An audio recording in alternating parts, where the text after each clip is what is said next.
Good morning. Good morning, Judge. We need to address anything before we get started? All right, good. I like to hear that.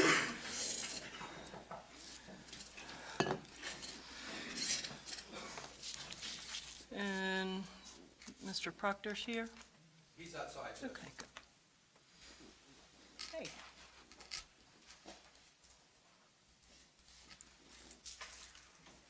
Ready for the jurors? Yeah. Jurors in the courtroom, Your Honor.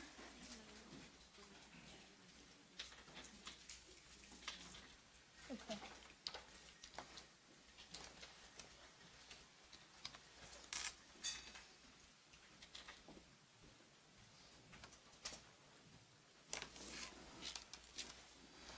Jurors may be seated. All jurors are still in the front for Your Honor. Thank you, Deputy. Good morning, ladies and gentlemen. Were you all able to abide by my instructions during the recess? Excellent, thanks. Well, we'll get started. State?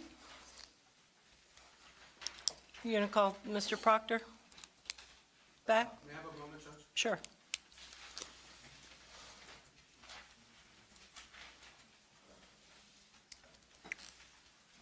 Your Honor, State will call out on Proctor. All right, thank you.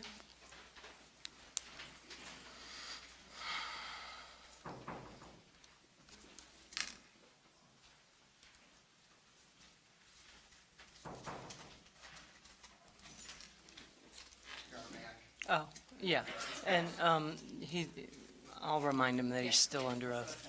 Yeah. You go ahead. Mm-hmm.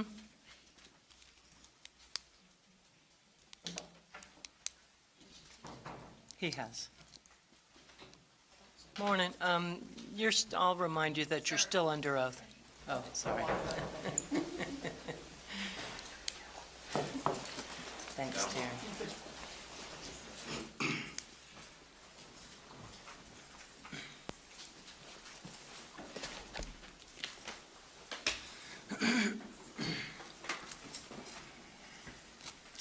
Go ahead, Mr. Escobar. Thank you, Your Honor. Good morning, Mr. Proctor. Good morning, sir.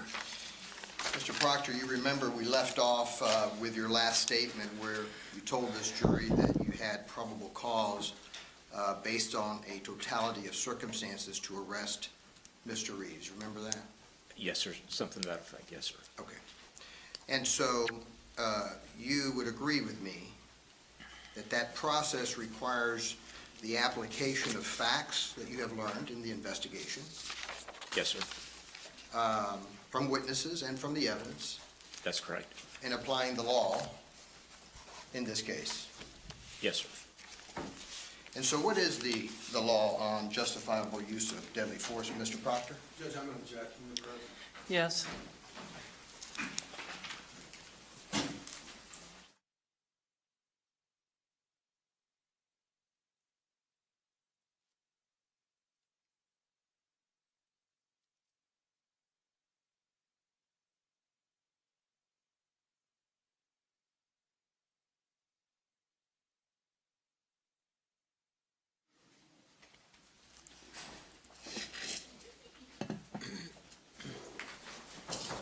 Now, Detective, from the very beginning, you weren't supposed to be assigned to this case, correct? That's correct. In fact, it was Detective Soto that was supposed to initially be assigned to this case, Yes, sir. and he was on the other end of the county, That's correct. and because of the time that it was going to take in order for Detective Soto to come, you were assigned to this case, correct? That is correct, sir. And you would agree, would you not, Detective, that you were only assigned as a homicide detective in one prior case dealing with self-defense, That's correct, sir. prior to the Mr. Reeves's investigation. Yes, sir. Is that correct? Yes, sir. And you would agree as well that you had never taken a course dealing with the issue of self-defense and homicide. Not a formal course, no, sir. And you were really only somewhat familiar with the law of self-defense. Yes, sir, that would be correct. Now, Detective Aaron Smith was going to be the crime scene detective, is that correct? That's correct, sir. Okay. And the crime scene detective is in charge of the crime scene. That's correct. That's a very important function, is it not? Yes, sir. And the reason that it's an important function is because in our system of justice, when you're out there, you're supposed to preserve all of the evidence, correct? That is correct. You're supposed to preserve the evidence for the prosecution, correct? Yes, sir. You're supposed to preserve the evidence for the defense, That is correct. and you're supposed to preserve the evidence for the community. Yes, sir. Because when an incident like this is investigated, you don't call the public defender's office and say, hey, come on over and join us so that we can likewise investigate the case, right? That's correct, sir. Okay. And you certainly don't call a private attorney like me, right? No, sir. Okay. Now, Detective Aaron Smith was quite new in the homicide section of major crimes, correct? That is correct, sir. In fact, maybe weeks or days before, he was a detective investigating missing persons. I believe he had been in that unit a month, 2 months in the unit. Okay. But before that, he was investigating missing persons. Yes, sir, which is was under the umbrella of major crime. Okay. And so when he came into that particular unit, he was going to be shadowing you. He had shadowed me, yes, sir. Is that correct? That's correct. So if it was a month, he was shadowing you for a month. Yes, sir. And you knew, did you not, that Detective Smith had not even been to the homicide investigative course by that time? I'm not aware if he had been or not, sir.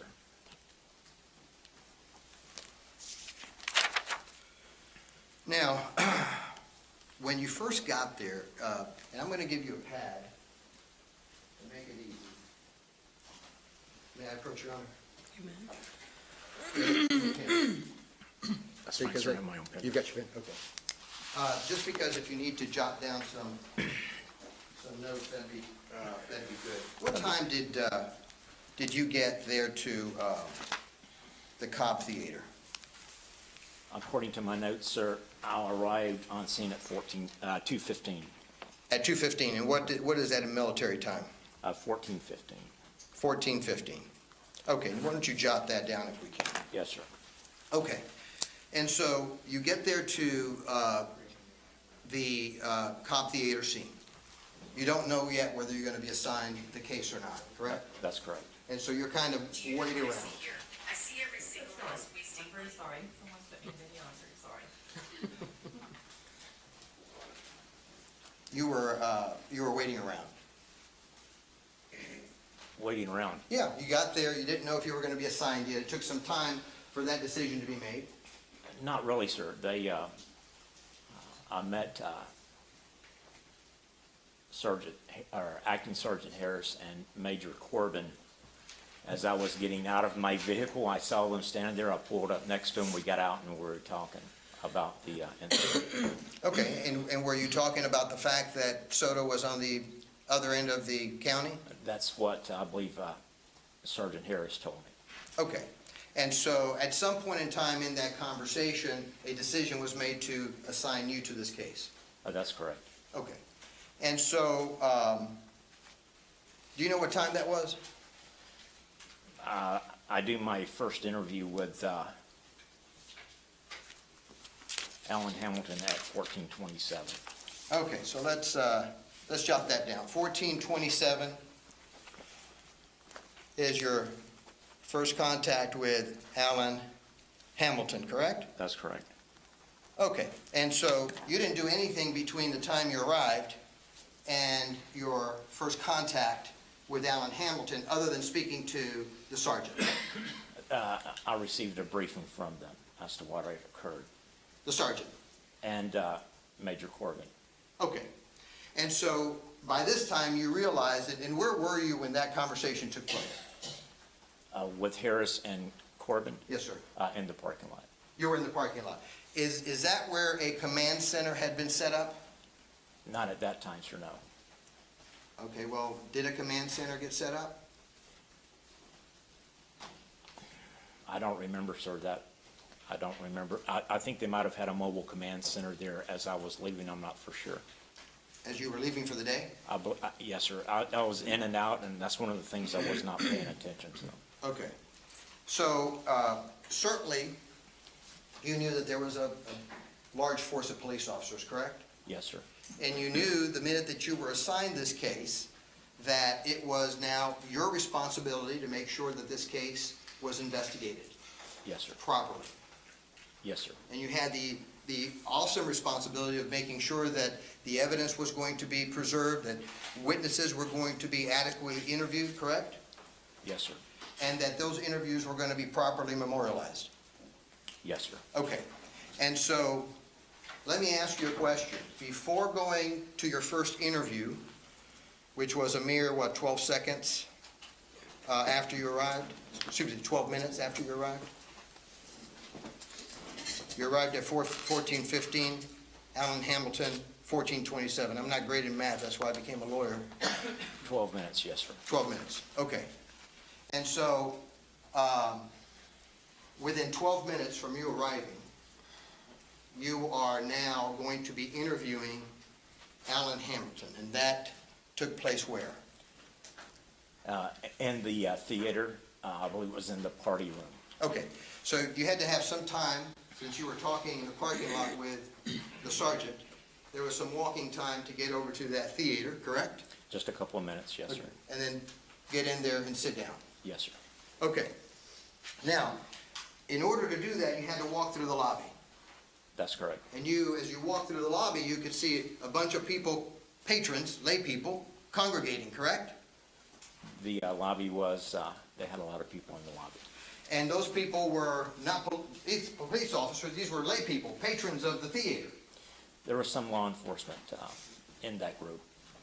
Okay, but the majority was lay people, right? Witnesses. There were a lot of people, sir. There again, I didn't get a count on them or anything, but there were a lot of people in that lobby. In those 12 minutes, did you go to the officers that were there in the lobby and tell them, hey, officers, this can't be. We got to separate these witnesses? Did you tell them that? I know, sir. Did you tell those officers, hey, officers, please, you need to tell these individuals not to talk to each other? No, sir, I didn't tell him that. You are quite familiar, are you not, with the issue of contamination, correct? Witness contamination. Yes, sir, I am. In fact, that was taught to you as early as your time in the academy, when you first became a police officer, right? Yes, sir. And what they taught you was clearly that you've got to separate witnesses. Because if you don't, the information that's exchanged contaminates, right? Yes, sir. And not only does it contaminate, it may be wrong, correct? That's correct. And not only can it be wrong, but the person that's hearing it actually believes themselves that they own it now. Correct? That could be, yes, sir. In fact, they start believing it and actually think that they're seeing it. Objection, speculation. Sustained. So, in order to get to Theater 11, is that where you were? No, sir. What theater did you interview Mr. Hamilton? In the party room. Party room. Where's that at? It's right inside the entrance. To the right or left? To the right. To the right. Okay, so in order to get into that party room, you can see Theater 10, right? You can see the Theater 10 sign? Yes, sir. Okay. And you knew at the time that you were assigned this case that the incident had occurred in Theater 10. That's correct. And you passed Theater 10 and you didn't go into Theater 10. No, sir. Well, you knew that there were officers in Theater 10, correct? Yes, sir. You weren't going to do anything to contaminate the scene if you had gone into Theater 10, right? That's correct, sir. You knew the incident had occurred there, right? Yes, sir. You didn't know what evidence existed or didn't exist in Theater 10. At that particular time, no, sir, I did not. I knew there was a popcorn and a cell phone. Oh, so before you went into the party room, you're telling me, in this jury, that you knew that there was popcorn and a cell phone where? On the aisle. On the aisle. Did you know the measurements of that aisle? No, sir, I do not. Did you know the measurements of the seat? No, sir. Did you know the measurements from seat 9 to the seat right in front of row 9? No, sir. Did you know at that point in time what the lighting conditions were at the time the previews were playing? Other than it was being dark, no, sir. Did you know what previews were playing and how loud they were? No, sir, I did not.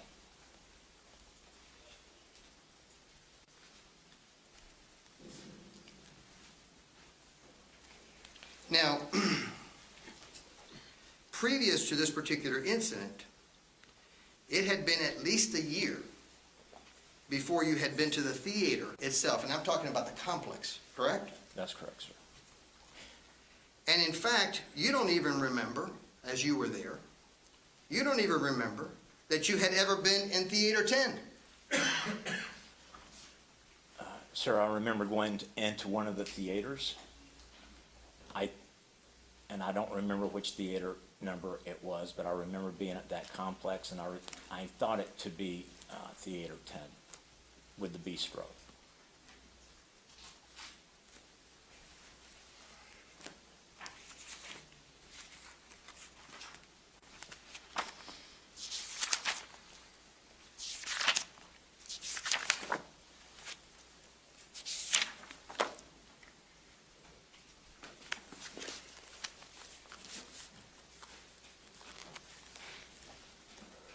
You remember, page 52, Debo, lines 16 through 18. Do you remember, Judge, I'd ask for the date. my apologies, Judge. I should have said the date. March 27th, 2015. You would agree, you remember the depot that you and I had on that date, correct? I remember giving you a depot, yes, sir. Okay, and you remember being placed under oath? I do. And you remember me asking you a series of questions Yes, sir. about this incident? Yes, sir. And you would think certainly that your mind was clear, or certainly you had a better recollection of the events back in 2015 rather than 2022. Yes, sir. You remember the following questions. Have you ever been in Theater 10? Answer. I've been to the Cobb Theater. I don't remember what theater I've been in. Were you telling the truth back in 2015 when I asked you that question? I've never read that depot, even though at the end of the deposition I asked to read before it was published. Uh-huh. And I've never had the opportunity to read that deposition. Did you call the court reporter as you were supposed to? Judge, object. Can we approach? Yes.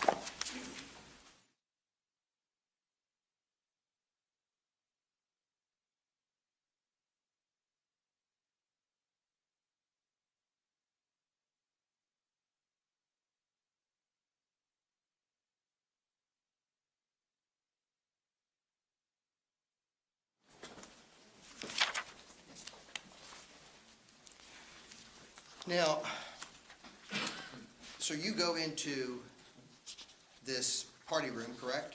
That's correct. And Detective Smith, was he there already? I believe so, yes, sir. Okay, and so he was going to go into the crime scene. That's correct. However,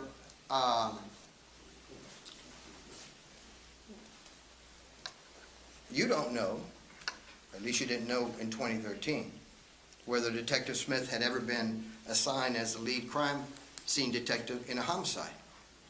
That's correct, sir. So I'm sure that caused you to at least think, I've got to be careful. Because if he's never been assigned as the lead detective to a crime scene, he may need some guidance. right? Sergeant Harris was there.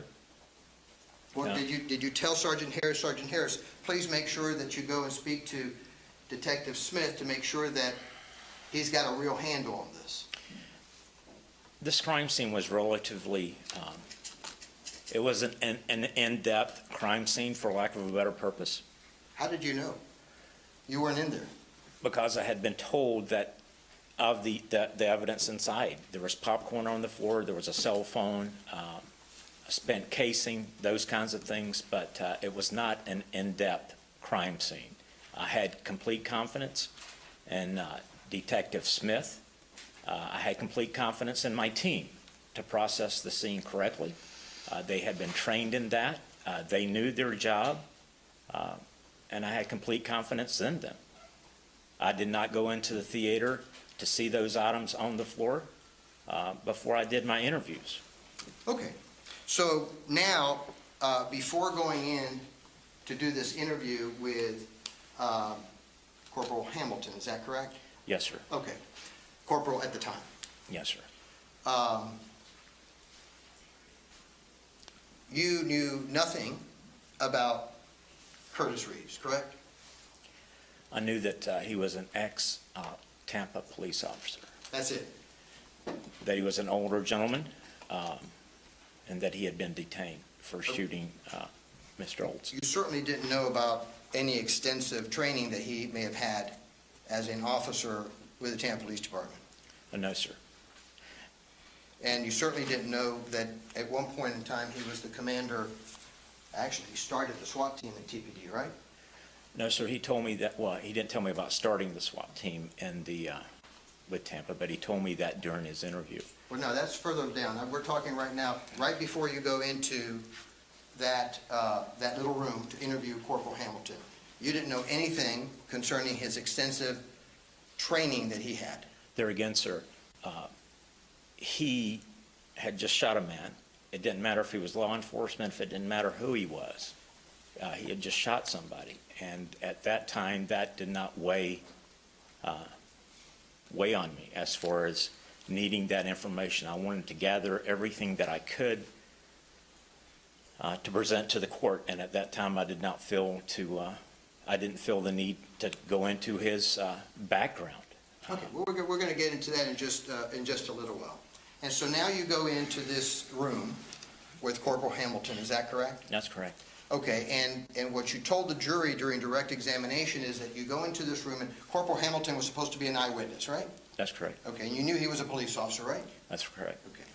And so you go into this particular room with Corporal Hamilton, and you decide that you're going to talk to him about this incident, but you're not going to turn on your tape. At the start of the interview, that's correct, sir. Well, it was about, what, you spoke to him about 5 minutes off tape? Yes, sir. Okay. And so for 5 minutes, you're talking to him about this particular incident, and you told the ladies and gentlemen of the jury yesterday that you did that because you wanted to know what he was going to say. I wanted to know if he was going to be able to communicate it to me in such a way that I would be able to understand it. Well, who cares? You turn the tape on, you let him communicate whatever he wants to communicate, and now we Judge, I know... object, he's being argumentative with the witness. I'm not being argumentative. Overruled. Detective, you turn on the tape recorder. Yes, You get it from the very beginning. If he's not making sense, then we know that maybe he's excited about what happened or he's concerned about what happened, but we get all of his words, right? There's nothing wrong with that. Yes, sir. You would agree with that. You want to get sometimes, many times, the emotions of the individual, correct? At times, yes, sir. And the uncertainties of individuals, correct? Yes, sir. Or sometimes the precise information from the individual, correct? Precise information, yes, sir. And so that's all captured by a recording. Yes, sir. And if you don't record all that, it goes out the window. Right? Yes, sir. And your responsibility in this case was not only to the prosecution, but your responsibility in this case was to preserve everything for this community and for the defense. That's correct.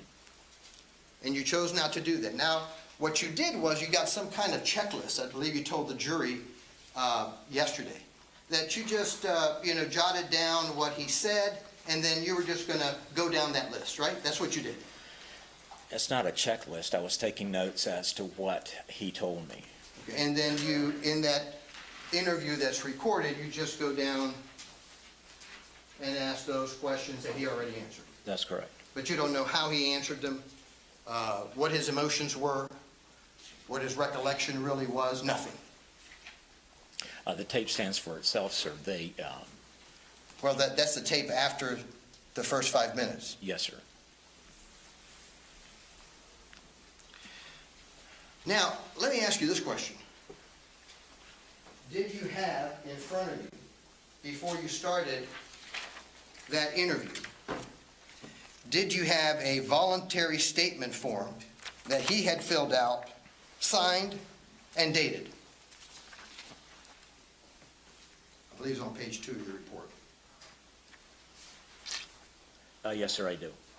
And you had it in that room, correct? Yes, sir, I believe I did. And so you were aware, you read it, right?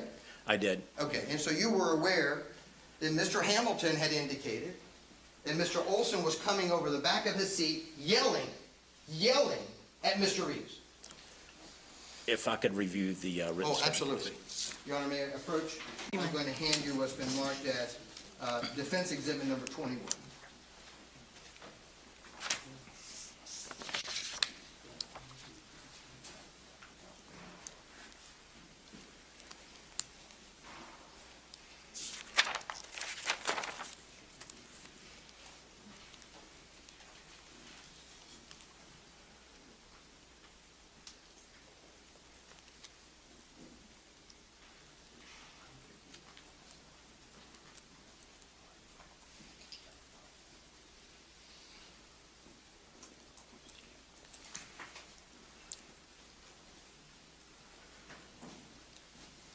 So your question, could you reword or do the question for me again, sir? Absolutely.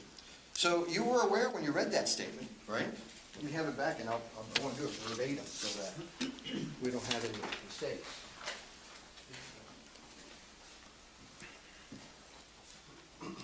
You were aware that I observed a white male stand up to my right, lean over the back of his seat, and begin to yell something to the effect, Will you approach? Yes.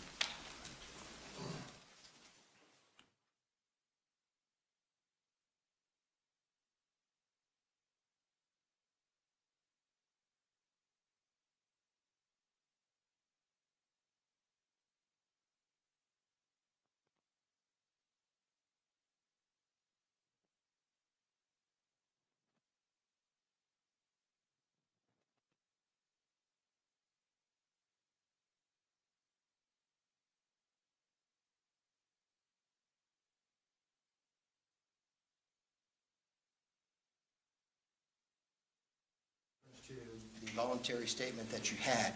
Yes, sir. What were you aware of at that point from Mr. Hamilton? That he had witnessed the shooting. Well, and what had he witnessed? I'll put that in front of you so you can refresh your recollection if you need to. Goes out. We're going to object, this is hearsay, Mr. Hamilton already testified, just going through the previous testimony with the different witnesses inappropriate. He can refresh his memory with it, but Yeah. So what, you can look down if you like. Yes, sir. Okay. And so what did you know? That he was at the Cobb Theater, that the movie had began. He observed a white male. Your Honor, I think yeah. All right. I'm going to overrule. Go ahead. He stood up, the white male stood up, and according to this statement, he leaned over the back of the seat and began to yell something. I'm trying to text my fucking daughter, if you don't mind. Okay. And then he observed him throw Your Honor, I a, think Okay, okay. Oh, but I can have it read more if you want. No, Okay. that was Okay. what we talked about today. Okay, so you had that before you even started questioning Corporal Hamilton, correct? Yes, sir, I believe so. And you would agree with me, may I approach you? You may. You would agree with me that Defense Exhibit number 21, take a look at it, is written very neatly. Correct? Yes, sir. Okay. And so,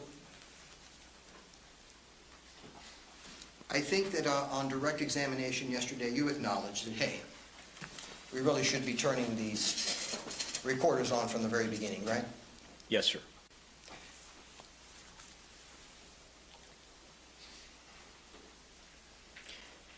It did not, however, change his statement. Okay. Now, you interviewed Corporal Hamilton with his wife present.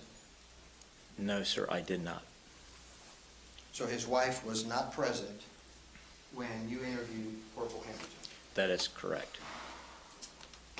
You're telling this jury then that the only time that Corporal Hamilton and his wife were present is when you were interviewing her. That's correct.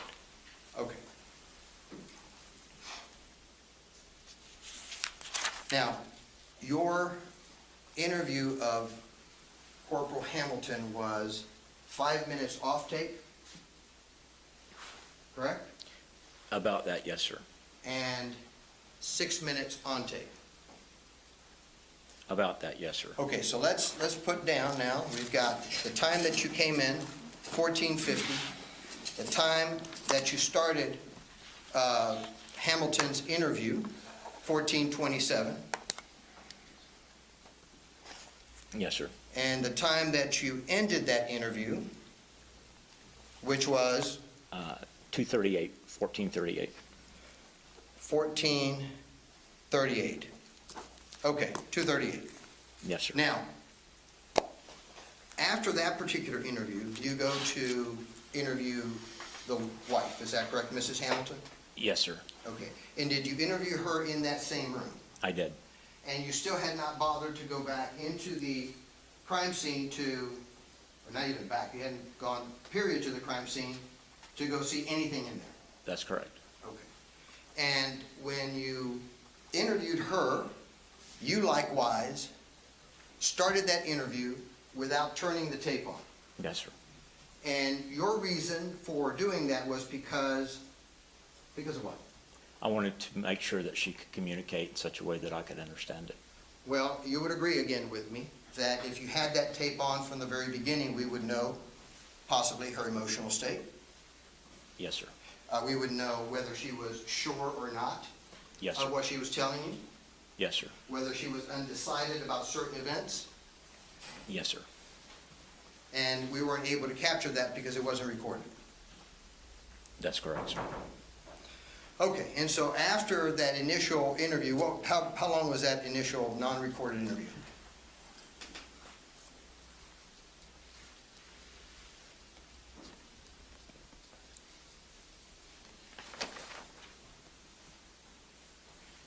Uh, 2:43 is when I started.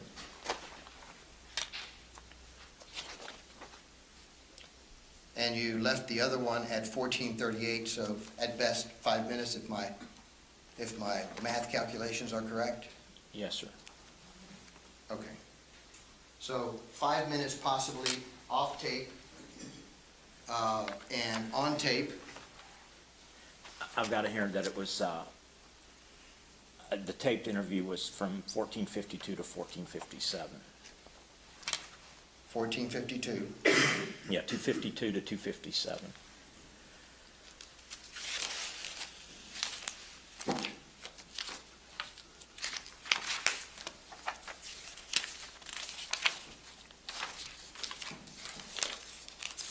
Okay. So now, you get her statement in the same manner that you got, the recorded statement in the same manner that you got Mr. Hamilton's, is that correct? Yes, sir. Okay, you had jotted down your notes and then you go through those notes, correct? That's correct. Okay. Now,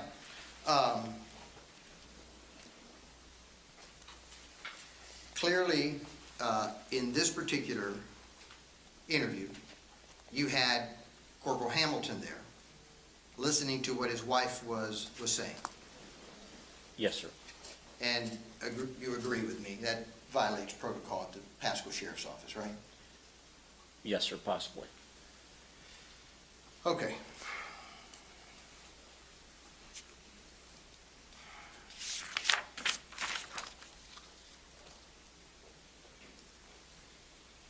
Now, when you went to go get Ms. Hamilton in order to do this interview, where was she? Out in the lobby, I believe. And was she out in the lobby with a group of patrons that had gone to the theater to view the theater?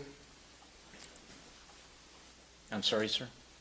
Yeah, out in the lobby, Right. concession area. Was she in that group of individuals that had been in the theater during the time of this incident? There again, sir, she was out in the lobby. I don't recall where she was at. She was near that party room. I remember there being windows, I believe, around that party room. And I sat looking out the window, and I did my interviews with them facing the wall, is how I recall it, sir. My question is in the lobby area. She was in the lobby area with those people. Yes, sir. And that's where you all went to retrieve her. That's right. That's correct.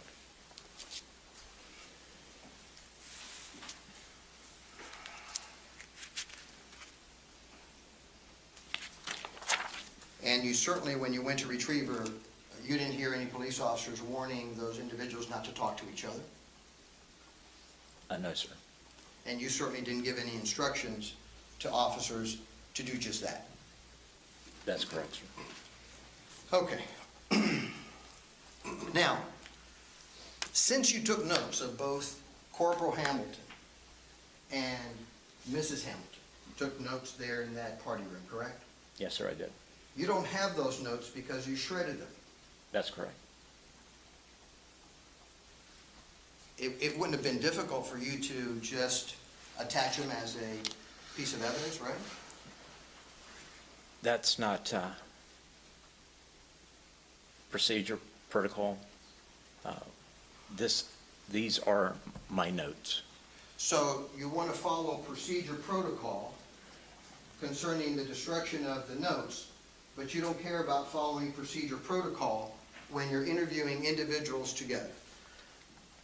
Sir, it's been a few years since I've read that procedure, but the thing that you do not want to do is interview two witnesses together without having at least one of those individuals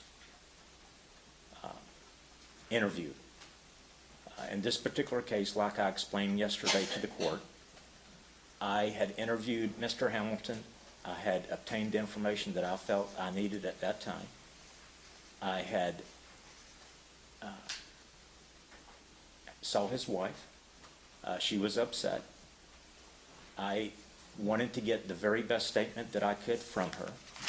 Mr. Hamilton knew not to say anything during the interview.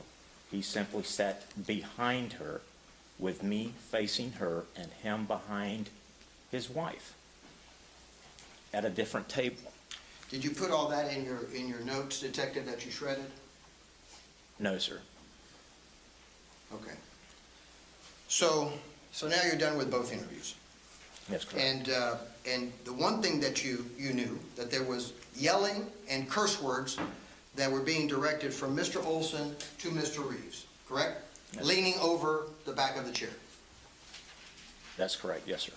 And so you would agree that that is an indication to you that Mr. Oulson was aggressive? Objection, Judge. Can you approach? Yes? Can I have Shriver?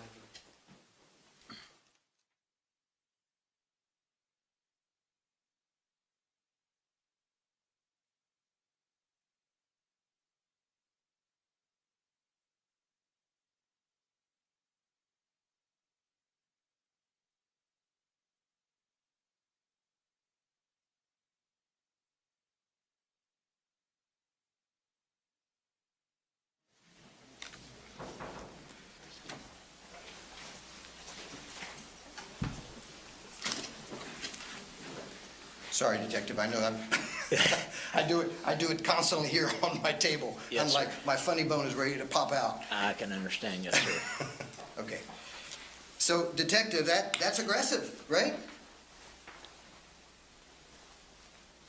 I guess it's in the way you would perceive it. We hear cussing and yelling all the time. That could be considered, I guess, aggressive if you wanted to term it that way. And especially when you're leaning over the back of your chair and you're within, what, a foot, 2 foot of Mr. Reeves? That's aggressive. There again, sir, that would be,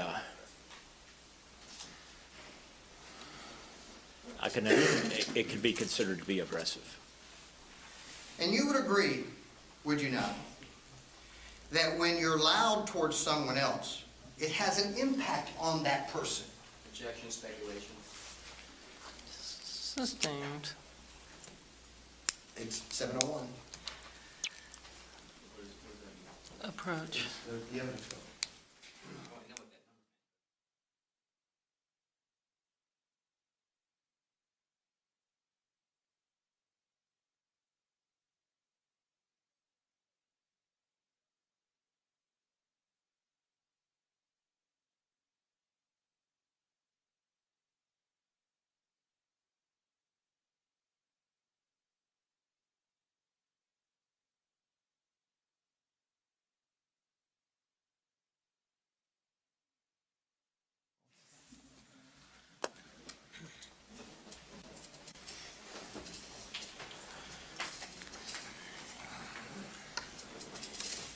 Detective, you would agree that at that point in time,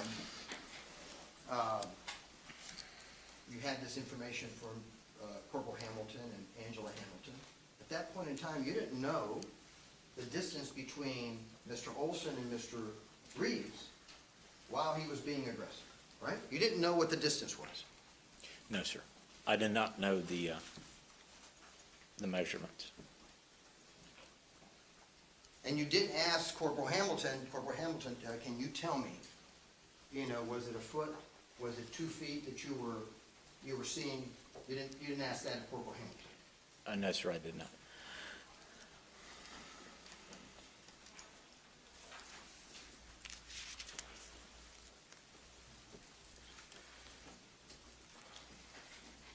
And that last interview with Angela Hamilton on tape was 5 minutes. That's correct, sir. Okay, so let's, what time did you end with Angela Hamilton? Let's go there. Started at 14:43, ended at 14:57? That's correct.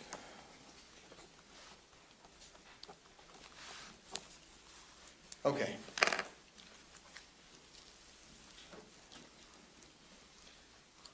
Correct me if I'm wrong. You arrived at 14:15. You started Objection, Judge. Asked and answered. trying to get the timeline, Your Honor. All right, I'm going to overrule. I'll let you tell us. You got there at 14:15. When did you first start Alan Hamilton? 227. So 14:27. And you ended with Alan Hamilton? At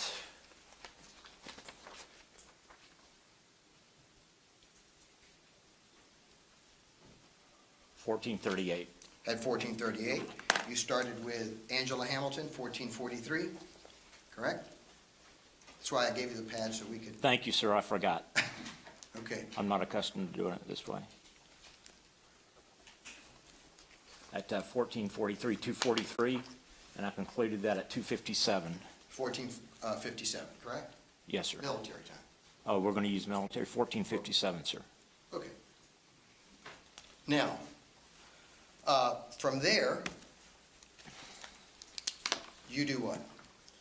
I got a hold of Detective Koenig, and we went out and interviewed Mr. Reeves. Okay, so you left the party room, Yes, right? You didn't go into Theater 10, which was a crime scene. that's correct.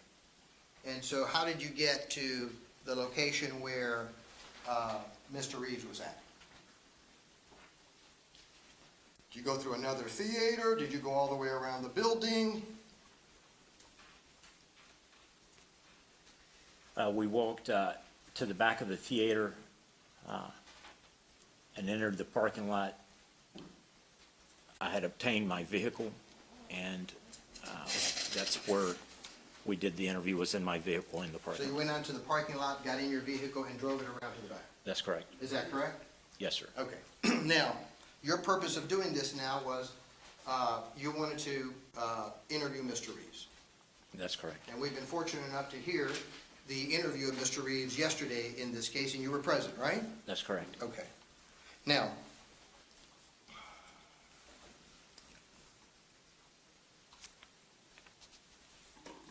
certainly, when you first got to the point of interviewing Mr. Reeves, you now had this information, this voluntary statement that Corporal Hamilton had given to you concerning the aggression that he had witnessed, correct? Objection to the characterization of the question. He testified it was aggressive, Overruled. correct? Yes, sir. Okay, and you certainly were interested, were you not, in what effect that aggression would have had on Mr. Reeves? Yes, sir.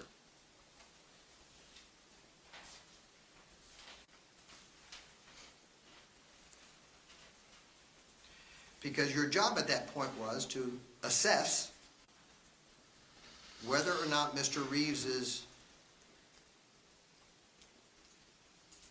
evaluation of the circumstances was reasonable, right? Your Honor, I'm going to object. Approach.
So now, you were going to interview Mr. Reeves, not only with yourself, but you were going to interview Mr. Reeves with another detective present, is that correct? That's correct.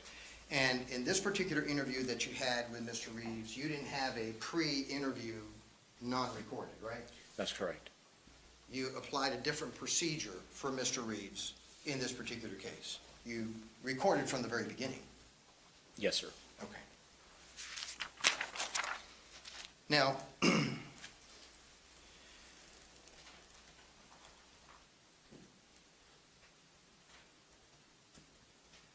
that was done in the front seat of your car, That's correct. is that correct? Yes, sir. Okay. And is there a reason that it was done in the front seat of your car and not in the party room as the other witnesses? Convenience. He was handcuffed, detained. I didn't want to parade him back into the theater. Well, you brought him into Theater 11 shortly after your interview, right? Yes, sir, but we pulled as close as I could to that door to allow him to exit the vehicle to get into the Theater 11. And that wasn't difficult? Sir, That wasn't difficult? I ran over a curb, so I was able to get up to it, yes, sir. Okay. Now, your interview of Mr. Reeves, you turned on the recorder, right? Yes, sir. And you started asking him questions, correct? Yes, sir. And we heard that Mr. Reeves told you that he was scared of Mr. Oulson, correct? Yes, sir. The tape, yes, sir. Okay, so let's talk about that. When you first started your interview of Mr. Reeves, you didn't even know the age of Mr. Oulson, correct? I knew that he was in his 40s. Well, that's because Mr. Reeves told you. I'm saying before the interview of Mr. Reeves, you didn't know Mr. Oulson's age. There again, sir, I believe that I might have been furnished that information as to the fact that he was in his 40s by Major Corbin and Detective Harris. I knew that he was not a older man, the victim. I now recall that they told me that he was a middle-aged man and might even have told me that he was in his 40s. And did you know how tall he was? No, sir. And did you know how much he weighed? No, sir. Okay. And so you start interviewing Mr. Reeves. That interview of Mr. Reeves takes about 30 minutes, correct?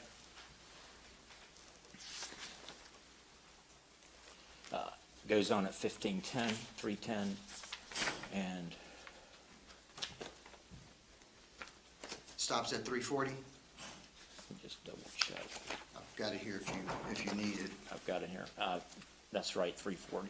Okay. So about 30 minutes, right? Yes, sir. Okay.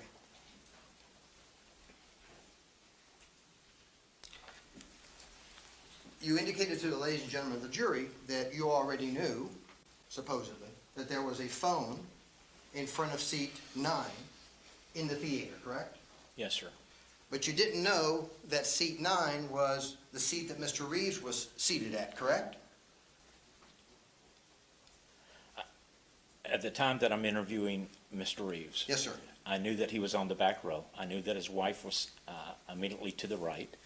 I knew that Mr. Hamilton and his wife were 4 or 5 seats over to the left, and that the victim and his wife were in front of him.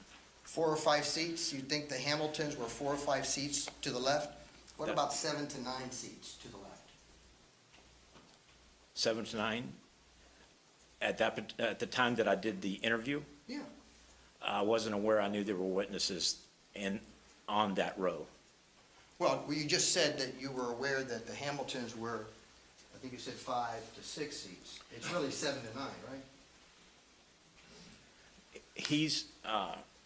Those seats that the Hamiltons are in are not numbered on this map that I have. During my interview with them, they told me that they were 4 or 5 seats over to the left. To the left. Okay. According to Mr. Hamilton, he was to the north. The shooter was to the north of him, which would have been to the left. And I'm sure that Mr. Hamilton told you as well that he was only able to see a silhouette because of the darkness in there. I don't remember if that's the terminology that he used, but he did tell me that it was dark. And that he couldn't actually see any facial features of Mr. Oulson because it was dark.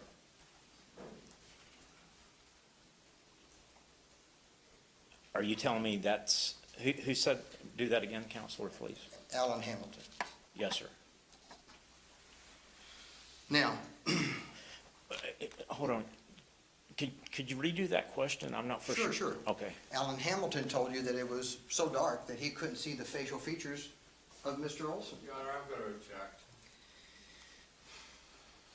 Sustained, There's sustained. Move on.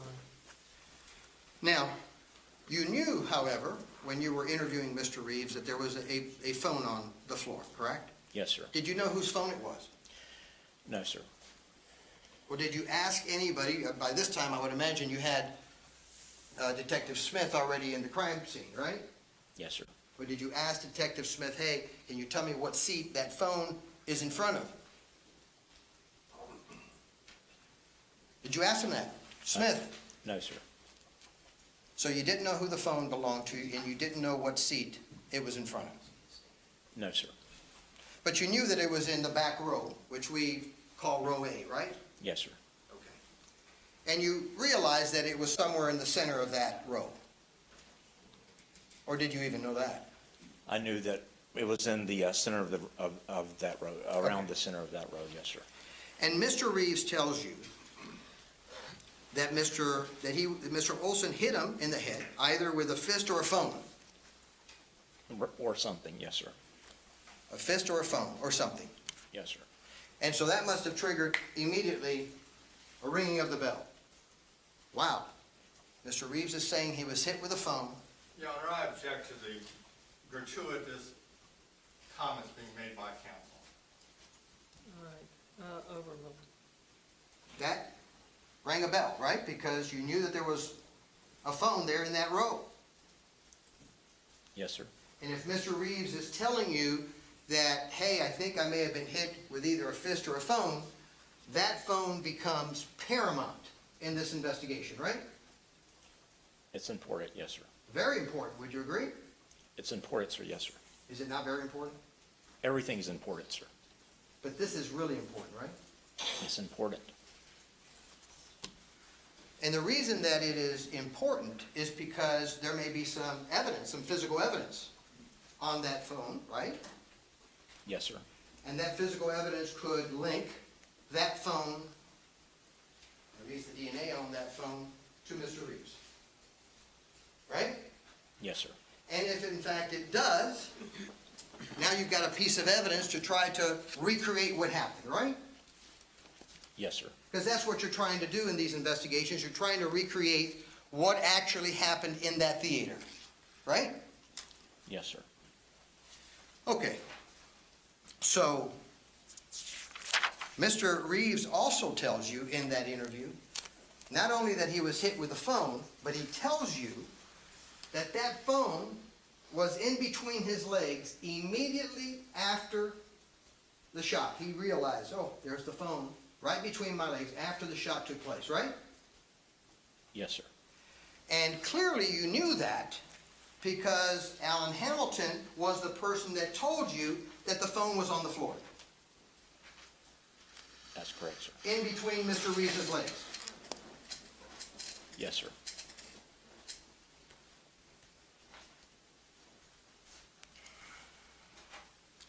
And Reeves told you that it was a dark theater. Yes, sir.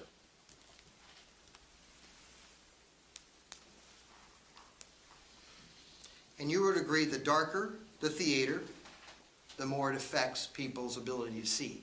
Objection, speculation. That's a 701. Overruled. You would agree the darker the theater, the more it affects people being able to see, right? Yes, sir. He also told you that it was extremely loud in that theater because of the previews, correct? I don't know if he uses that terminology. He says that it was loud. Okay, and you didn't doubt that, right? Previews are loud. They can be, yes, sir. And had you known by this time what the previews were? I know, sir. You didn't know that there were Action, RoboCop, Terminator? Objection, facts not in evidence. I'm asking if you knew. Oh, overruled. Did you know? No, sir. You hadn't asked anyone there in management with the theater, hey, listen, tell me what the lighting settings were during the previews and what those previews were. No, sir. In fact, you never did that, did you? In your entire investigation there at the scene that night, you never even did that. No, sir.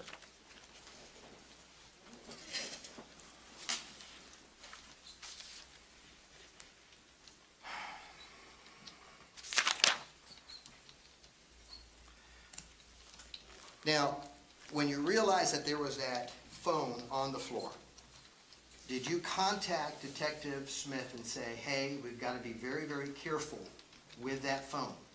We got to make sure we preserve it for DNA evidence, because Mr. Reeves just told me that he thinks he may have been hit with that phone. Did you tell Detective Smith, who was the crime scene detective, to do that?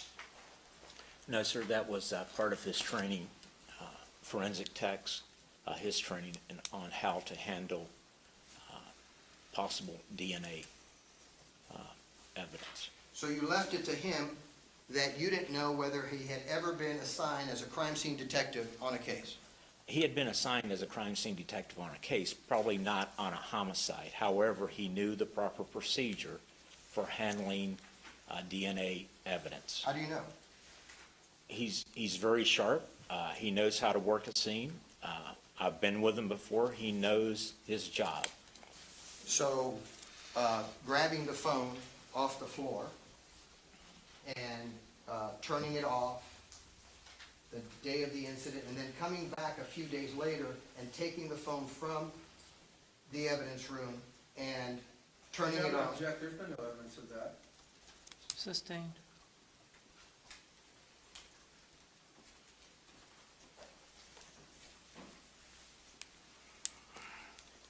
Mr. Reeves told you that in addition to being hit on the phone, with the phone, that Mr. Oulson was cursing violently at him, right? I don't know if he uses the terminology violently, but he was cursing. And that certainly was being corroborated by your previous interview of Corporal Hamilton. Yes, sir.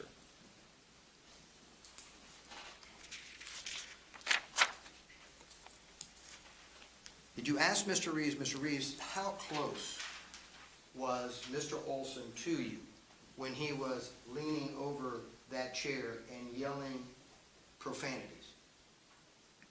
No, sir. You didn't ask him that? No, sir.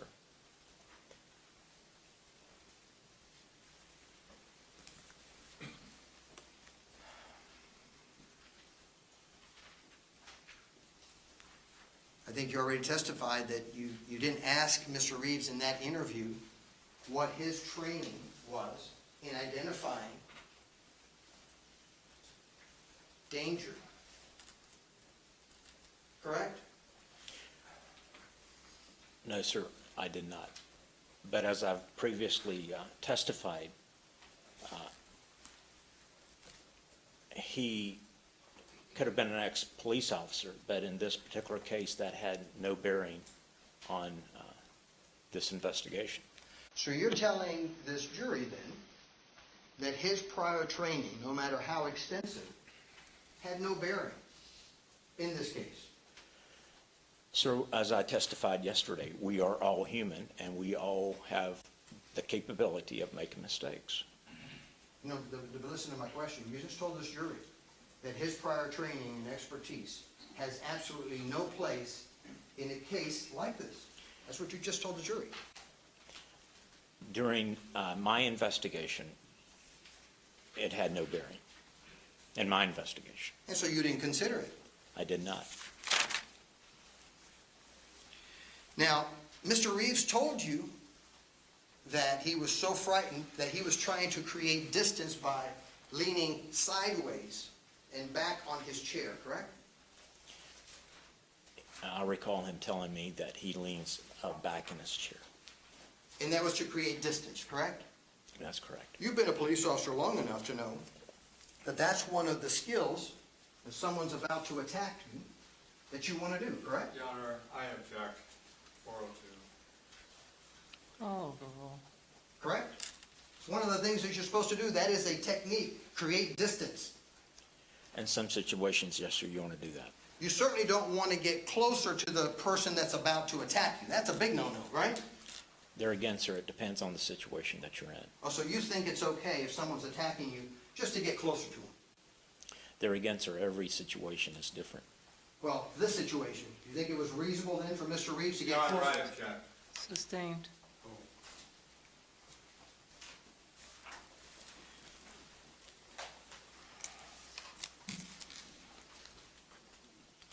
Mr. Reeves told you that Mr. Oulson told him that he was going to kick his ass. There again, sir, I'm not sure if that was the terminology or not that he used. We just heard it yesterday. There again, sir, I don't recall that. Let me look. Do you have the page number there? I can give you the whole transcript. I've got the transcript. Okay, well then. I was just hoping that maybe you would have the page number.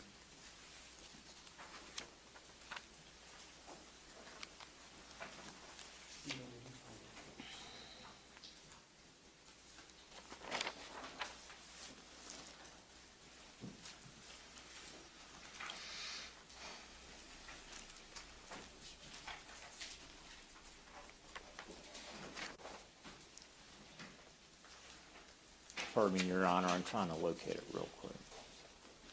Not a problem.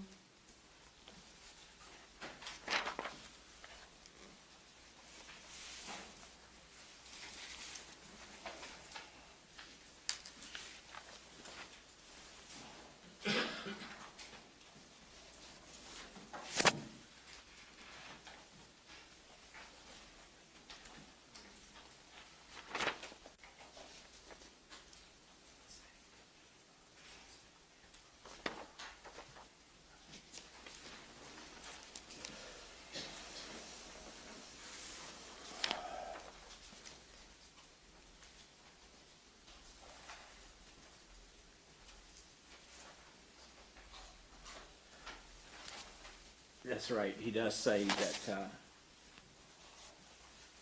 many saying, and this is Mr. Reeves, I think that he was talking about texting his daughter.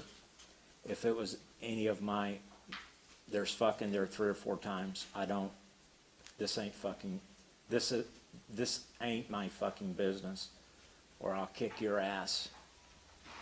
Whatever he's saying, he was threatening. I'm gonna be candid to you.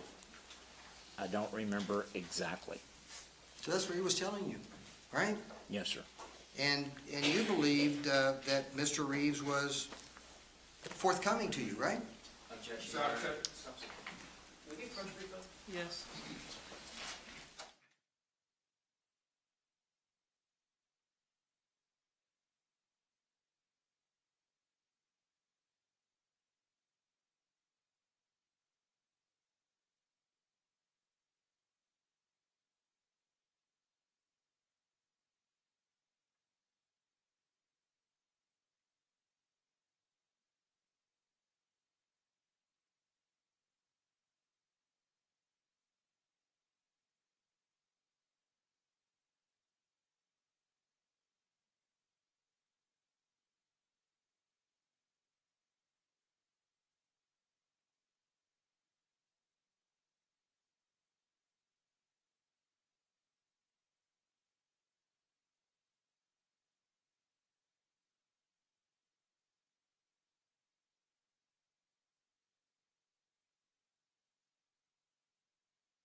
Now, let's talk about that phone a little bit more.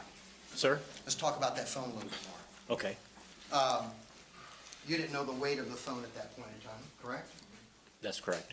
But you would agree that if that phone was being thrown at someone else, it's being used not as a phone, but as a weapon. It could be, yes, sir. And you would agree that that phone can cause great bodily harm, It could, yes, sir. it can cause death. It'd be difficult, but I guess anything is possible, sir. It'd be difficult. Well, tell me why you think it would be difficult. Judge, object. You opened the door on it, Judge. Judge, can we approach, please?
to suggest that you can't cause death with a phone?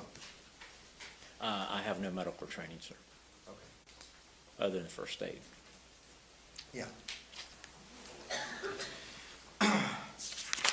In fact, not only a phone, hands can kill. Yes, sir.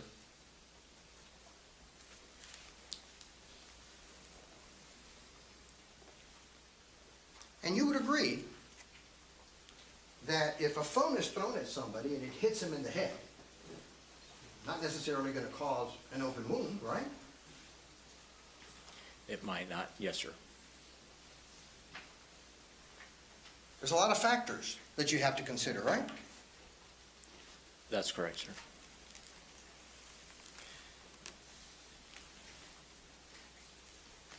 Did you all ever weigh this phone? Yes, sir. Was that after we weighed it? I believe so, sir. And you found this phone to weigh as much as a cue ball, correct? Cue ball, like a billiards cue ball? I'm not familiar with the weight of a cue ball, sir. Well, if I had thrown a cue ball at you, it could cause great bodily harm, right? Yes, sir. It could cause death, correct? Possibly, yes, sir. Okay.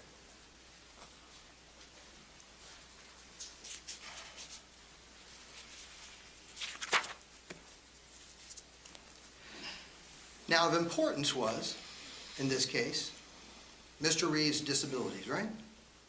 What was his medical condition, his physical condition? You never asked him that, right? No, sir, he volunteered it. He had to tell you that he had arthritis, bad back, correct? Yes, sir. A whole slew of ailments that he was telling you he was experiencing at the time of this incident. Yes, sir. Did you ask him for particulars of that?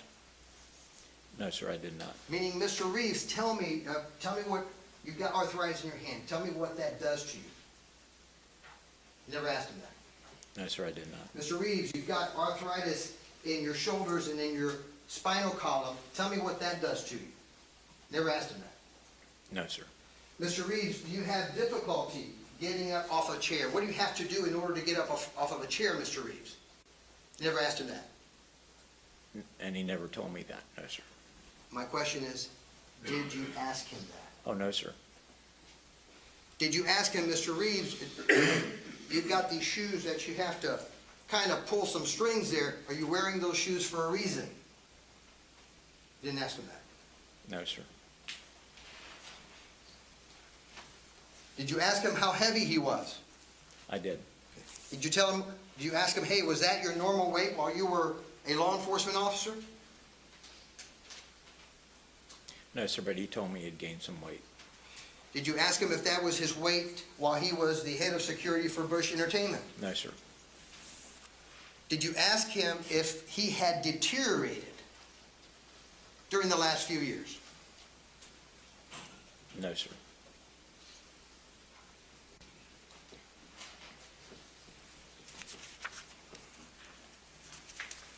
Did you ask him what his limitations were? No, sir.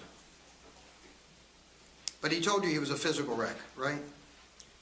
Yes, sir. That was important in your investigation, was it not?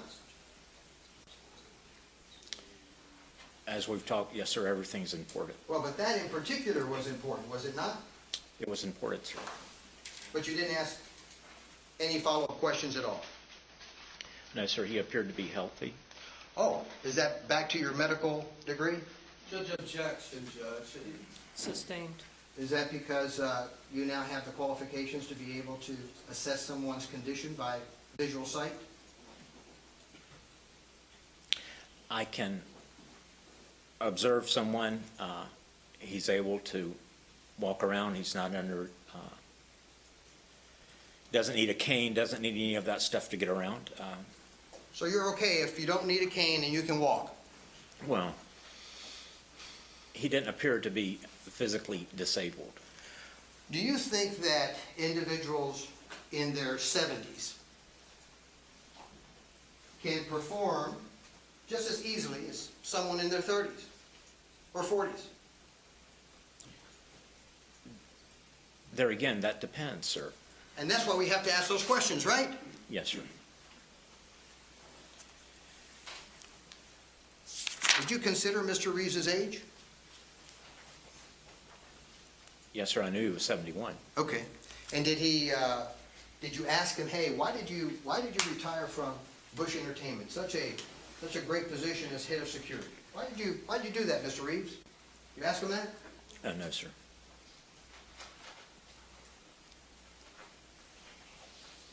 Pretty good job, right? I don't like Busch Gardens. Head of security for Busch Gardens. I don't like Busch Gardens. Oh, you don't like Busch Gardens? No, sir. Okay. And then let's talk about this eye. Mr. Reeves had told you that he had been hit somewhere in the eye area, correct? The head. Yes, sir. And he told you that he was experiencing some difficulty at the time of your interview. Correct? With his eye, yes, sir. With his eye. Now, by this time, had you interviewed Mrs. Reeves? Not yet, right? No, sir. Okay, that was after the first interview of Mr. Reeves.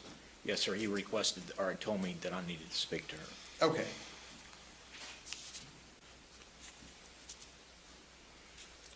Now, Mr. Reeves also told you something very important. And that is, immediately after he fired the weapon, he placed that gun on his lap, took his hands away, right?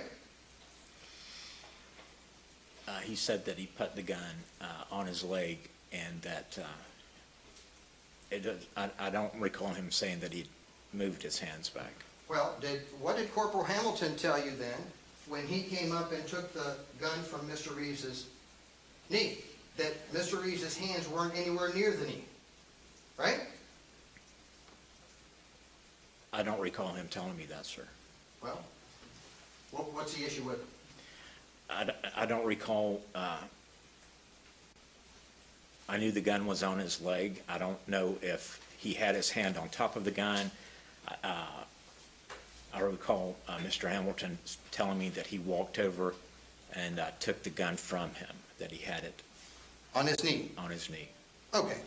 And so you would agree, and I'm sure you've been trained in this as well, you would agree that in a situation where you're in a darkened area, you're in a theater, there's been a shooting, you certainly don't want to be displaying that weapon out to the entire group because someone else may have a gun and start shooting, correct?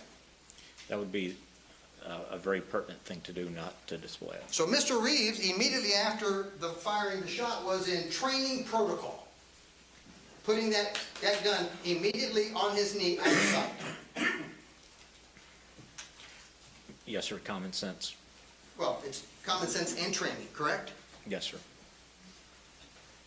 Immediately after the shot took place, correct? Yes, sir. And you're taught as a police officer that the minute that you stop the threat, you don't keep shooting, right? That's correct. One shot in this case, and only one. Correct? Yes, sir. Okay. Training protocol is following that training. Yes, sir.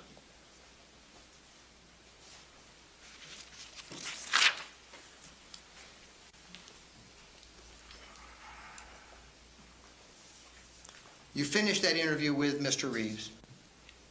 And let's talk about the time, because I want to make sure we've got this time sequence nice and tight.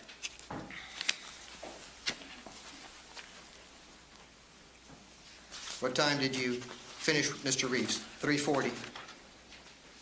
I thought you wrote it down on that piece of paper there. I finished at 3:40. At 3:40. Yes, sir. Okay, and so now you are going into what investigative mode? What are you doing now? After you finish that, you go to Mrs. Reeves, correct? That's correct. Okay, so let's talk. What time do you start Mrs. Reeves? One moment, sir. I'm sorry.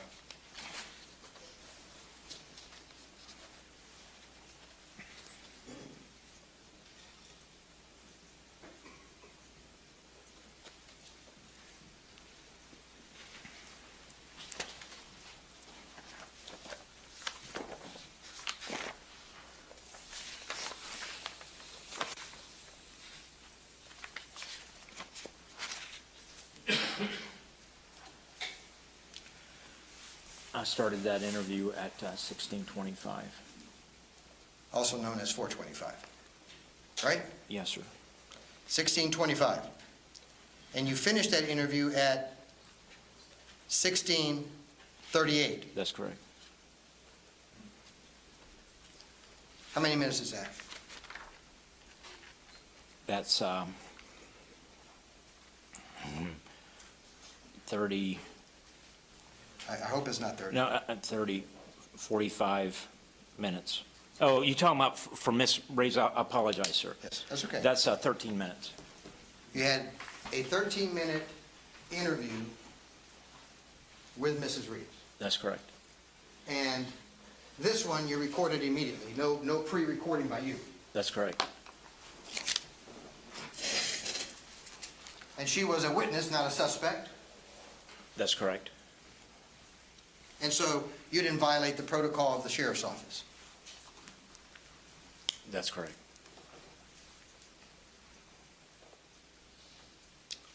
And Mrs. Reeves likewise told you that she was scared. Objection, Judge, for hearsay. Sustained. Okay. You spoke to Mrs. Reeves for 13 minutes, right? Yes, sir. Okay. And so, after that 13-minute interview with Mrs. Reeves, you decide to go back and interview Curtis again, right? So let's try to take the scenario if I can. Alan, Angela, right? Yes, sir. Curtis, Yes, sir. Mrs. Reeves, Yes, sir. now back to Curtis, right? Yes, sir. Okay. And so, when you go back to Curtis, what time was that?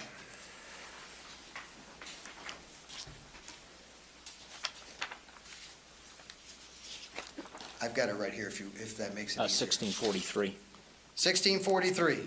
16:43, right? Which would have been what? 4:43. 4:43. And then you finished that at 16:48. That's correct. Is that correct?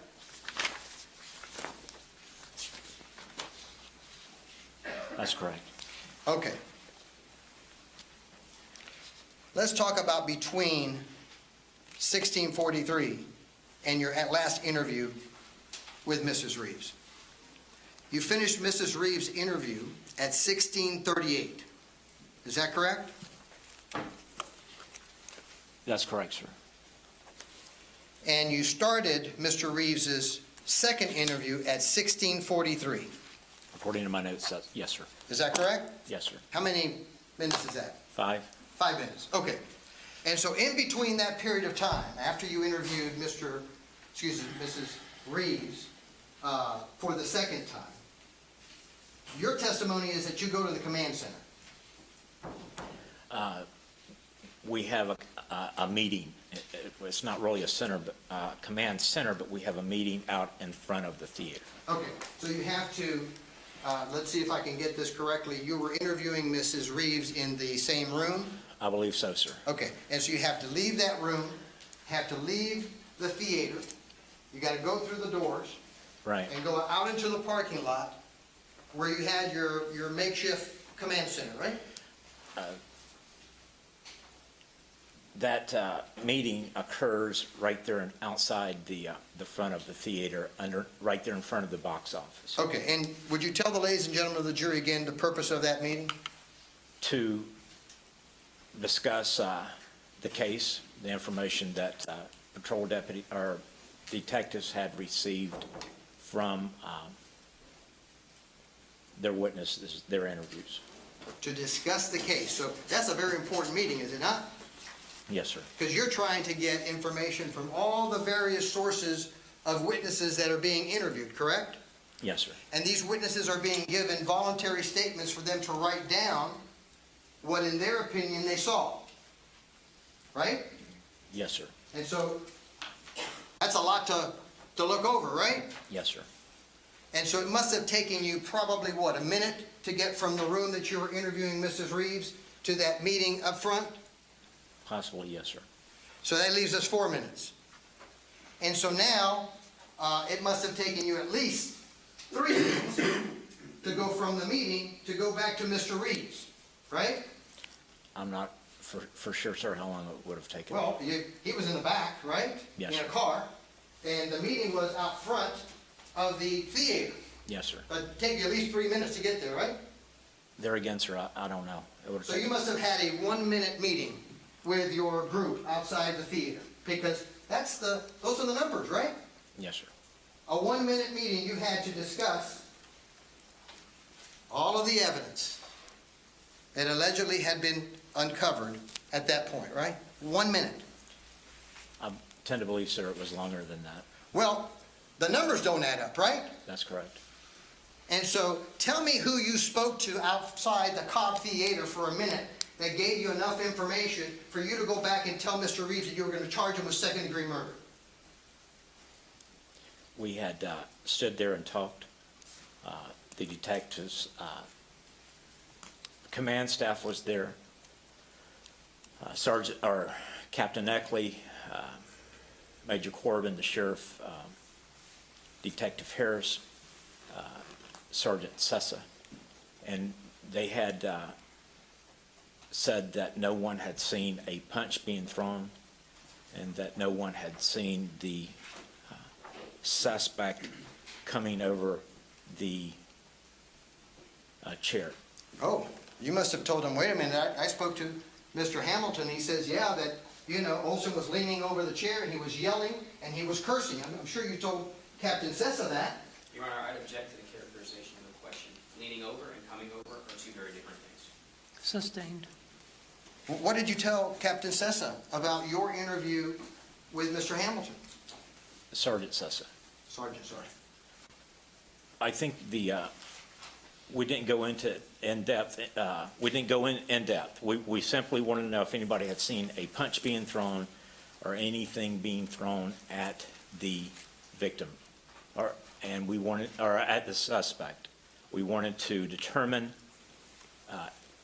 if anybody thought that the shooting was justifiable. Well, in a minute, that's hard to do, right? There again, sir, my times could be off. Well, times are important, aren't they? They are. They're critical. They're part of the evidence, right? That's correct. And in a homicide case especially, we can't afford to not be correct, right? It's very important, sir. And so, nobody saw a punch being thrown. Nobody saw a phone. That was like the deciding factor for you, right? Being thrown. The being thrown. Yes, sir. And so, darkened theater, correct? Yes, sir. You don't know how dark it was because you weren't in there to see it for yourself. That's correct, sir. You hadn't gone back into the crime scene and said to the manager, please turn the lighting to the lighting that was present during the previews so that I can sit in this chair that Mr. Reeves was sitting and I could experience what he was experiencing. You never did that No, sir. before you had that meeting with, I guess it's the brass of the sheriff's office, right? That's correct, sir. You never went to the manager and told the manager, hey, by the way, I also want you, in addition to put the lights down, I want you to put those previews on. Because I want to sit in that chair and I want to experience whether the loudness of the previews Your Honor, I'd object. had any effect. From the approach, or it's just an improper form of questioning. I'll overrule. You never did that, did you? No, sir, I did not. And did you tell the brass there at the Pasco Sheriff's Office, that, by the way, I haven't even gone into the crime scene? Did you tell them that? No, sir. We were aware of... Well, you may have been aware. You didn't tell them that you had not been in that crime scene. Is that correct? That's correct.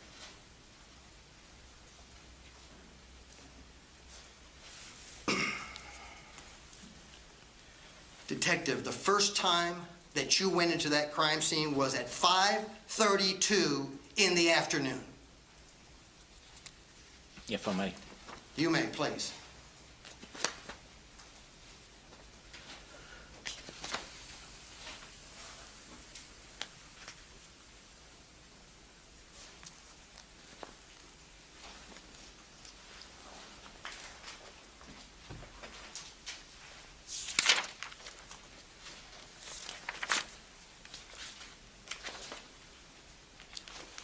You want me to try to find it for you really quickly? Yes, sir, because I don't seem to have it noted here. You have the crime scene line? I think I do. At my fingertips. Thank you, sir. May I approach? You may.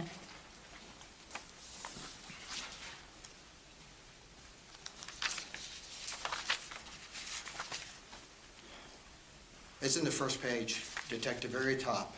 There you go. Yeah, I apologize, sir. 1732, that's Thank correct. you. May I have it back? Yes, sir.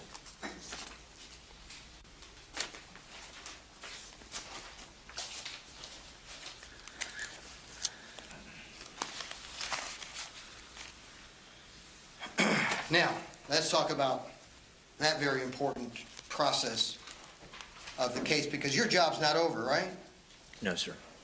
You may have told Mr. Reeves and charged Mr. Reeves at that point with second-degree murder. Let's talk about the number. Was it 2 hours, and in 2 hours and 16 minutes from your arrival, you're charging Mr. Reeves with second-degree murder? In 2 hours and 15 minutes, 16 minutes. That's why I became a lawyer. My math is... Tell me if I'm right.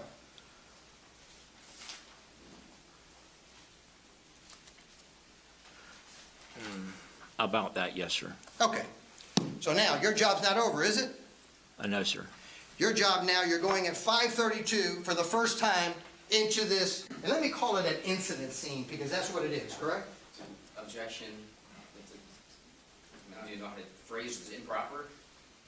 It's an incident scene where the incident happened. Correct? Overruled. It's only a crime scene if someone's at fault. Would you not agree?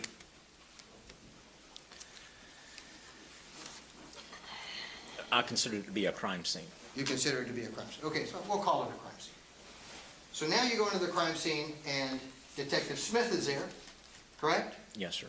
And you have some forensic people there as well, right?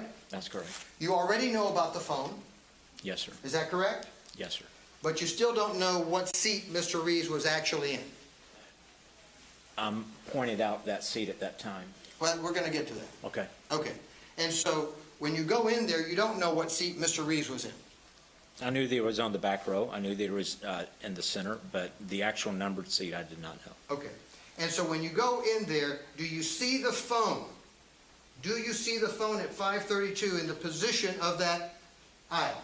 I'm not for sure, sir, if I saw it there or if it was pinned with a pin marker.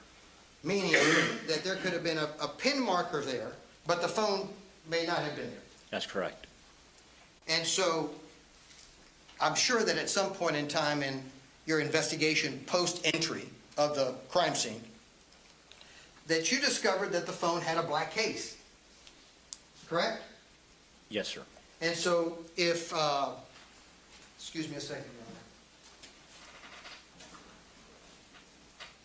Your Honor. If I am throwing a dark object in a darkened theater, you may not be able to see it, right? That would make sense, yes, sir. That makes a lot of sense, doesn't it? It would be difficult, it would be possible that that could happen. So did you go up to Smith and say, let me see the phone? Let me see the phone. I want to see the phone. No, sir, I knew what a cell phone looked like. We did not want to, we don't handle phones. We had photographed it, we knew where it was at, we had it pinned. They're handling the crime scene properly. Well, you hadn't been in there, if you arrived at 2:15, you hadn't been in there for at least 3.5 hours, right? That's correct. And so you don't know what was happening in there with Detective Smith at the helm, right? There again, sir, I have complete confidence in my team of forensic investigators and Detective Aaron Smith. So let me ask you this question. So, of importance, obviously, to you was the darkness of the theater, right? That's one of the important things, that's correct. Okay, and so at that point in time, at 5:32 in the afternoon, did you go and get a manager to say, I want you to dim those lights? Objection, asked and answered. No, it's at 5:32. At 5:32, did you do that? No, sir. Overruled. Was that not important at that point? I'm sorry, sir? Was that not important? What? To get those lights down, while now you're in the crime scene for the first time. Yes, sir. So was that not important to you? I did not, I didn't do it, sir. At the time, I didn't think of that. This is your only opportunity, Detective, you would agree with me, to recreate the scene that Mr. Reeves was experiencing. You could have sat in that chair, you could have put the lights on at the preview level, you could have put the previews on, you could have had someone that was 6'4" from the battalion of officers that you had there standing where Mr. Oulson was. You did none of that. No, sir. Well, let me ask you this. Did you get your crime scene technicians that were there in order to memorialize by cameras that very experience? That day, no, sir. I thought you were in charge of this homicide case. I was. Did you ask Mr. Smith, hey, Detective Smith, you know, we've got some lady here by the name of Amy Parrish who has had extensive training in being able to capture photographs in darkened areas. She's got some expertise in that. Let's get her to do that here. Did you do that with Detective Smith? Not that, no, sir, not that day. Not that day. No, sir. Why not that day? I didn't think of it, sir, at the time. You didn't think of it. No, sir. And was that because you had only had one case in the past dealing with self-defense, Detective? Is that the reason why you didn't do these things?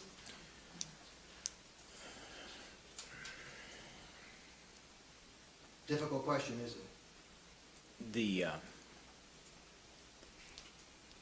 I tried my best to do the very best job that I could as far as the investigation.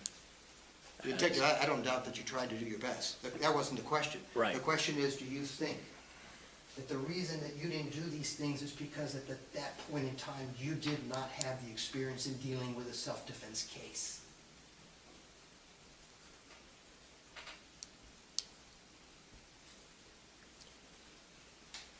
I had limited experience with that. Yes, sir. That could be a possibility. Possibilities are dangerous in our criminal justice system, you would agree? Yes, sir.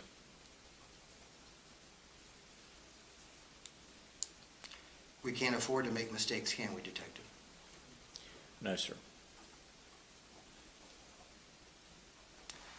Because you have a man's life in your hands as well. Your Honor, at this point, I would object. Sustained.